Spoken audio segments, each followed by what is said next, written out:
Мы работаем в Таджикистане с 2003 года, и за это время реализовали очень большое количество профилактических проектов. Однако мы не являемся организацией, созданной на базе сообщества. И для того, чтобы расширить и углубить сотрудничество с клиентами нашего центра услуг, мы решили создать формирование, которое имело бы консультативные, несло бы в себе консультативные функции и могло бы выдавать нам какие-то рекомендации, предложения, идеи, связанные с тем, что мы делаем. Подумав об этом, мы решили создать подобное формирование изначально на базе нашего филиала, который находится в городе Бохтари, Хатлонской области Таджикистана.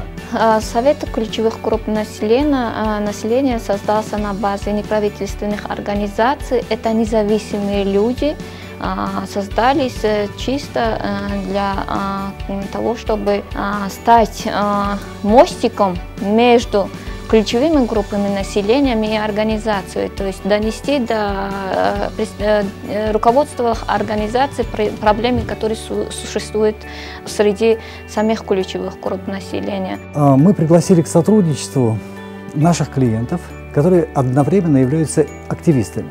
Собрав их, мы предложили им некий формат общения, некий формат взаимодействия. Они сами из этих групп представляют разных групп людей, живущих в СВИЧ, работники секса, людей, употребляющих наркотики. Они встречаются с этими людьми, они спрашивают, задают вопросы, получают информацию. Если есть проблемы серьезные, они приглашают в организацию, они между собой в месяц один раз встречаются с членами совета, обсуждают, какие проблемы есть, и они задокументируют этот случай и предлагают руководству организации решить данные проблемы. Также они по положению имеют право отследить, насколько это было выполнено или решено эта проблема или нет.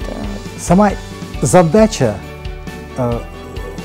такого комитета или такого совета заключается в участии в разработке проектов, участии в исполнении этих проектов, в мониторировании и оценке, а также в выработке рекомендаций и предложений по улучшению нашей совместной деятельности по предоставлению услуг ключевым группам населения.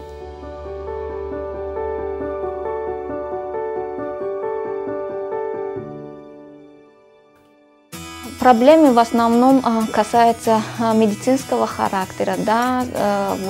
Среди людей, живущих в СВИЧ, работники секса, людей, употребляющих наркотики, постоянно у них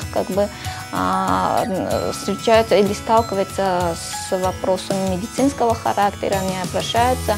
Например, я могу сказать, что много людей, употребляющих наркотики, болеют гепатитом С, но не имеют ВИЧ-инфекции, то есть они отпадают от бесплатных услуг, которые государство оказывает. А многие из них это активные потребители, нигде не работают и нуждаются в поддержке. И они обращаются в организацию. В основном это лечение гепатита С. Это, как вы знаете, лечение стоит дорого, и пока государство не в силе это оказать бесплатно.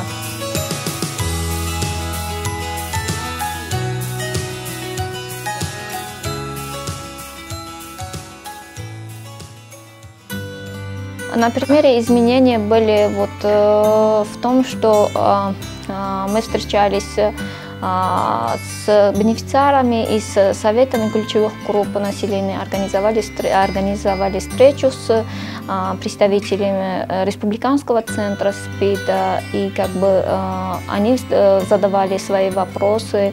В итоге получилось так, что представители вот этого центра СПИДа сами видели, что действительно есть трудности.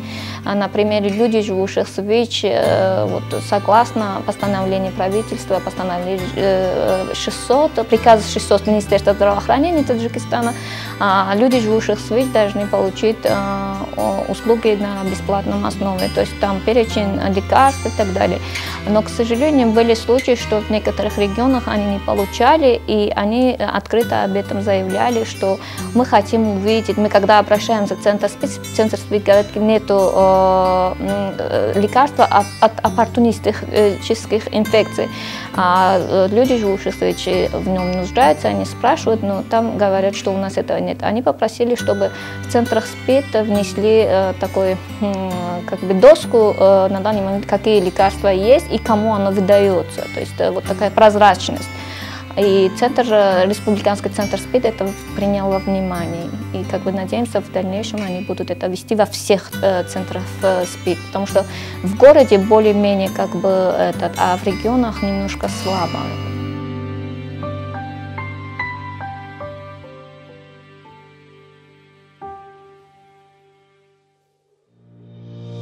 Например, поставщику услуг я могу простой пример, реальный пример привести о том, что человек, девушка, которая употребляла наркотики, родила ребенка, и она не могла своевременно получить. То есть есть такая временная рамка, Центр наркологии города Бухтара, что люди до 12 часов должны подойти получить свой метадон. И она иногда бывало, что из-за маленького ребенка не успевала и как бы и отпадала от этого. И она обратилась как бы и руководство организации вышло на вот этого центра. То есть они пошли на уступки, они вот это время для таких девушек донесли до 2 часов. То есть она может подойти. Мы считаем, что нужно информировать, объяснить, сказать суть проблемы.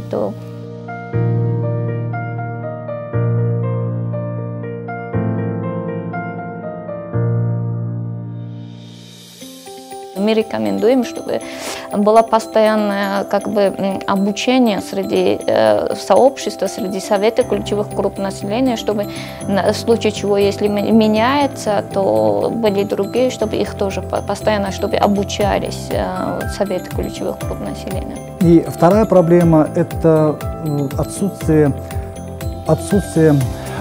базовых знаний, связанных с предоставлением услуг клиентам наших служб.